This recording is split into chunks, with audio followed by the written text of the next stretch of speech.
Hey everyone! In this guide, I'm going to show you how to create a full data dashboard using Google Sites, Google Forms, and Google Sheets in the updated 2026 layout. Start by creating a Google form and adding the questions you want to collect data for. Then connect that form to a Google Sheet by clicking Responses and opening the Sheets link.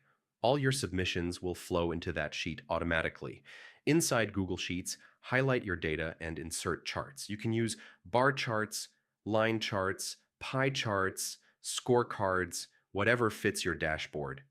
Customize the colors and labels so everything looks clear. Every time someone fills out the form, your sheet updates and the charts refresh automatically. Next, open Google Sites and create your dashboard page. Add a title and a clean layout.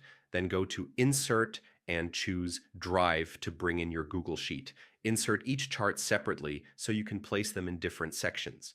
You can create categories like Trends, Overview, or Breakdown to keep things organized. Make sure your Google Sheet is set so anyone with the link can view it, otherwise the charts won't load on your site. Then publish your Google site, open the link, and test it. Submit a new form response and watch your charts update in real time. And that's it. That's how you create a live data dashboard using Google Sites, Forms, and Sheets for 2026. Thanks for watching.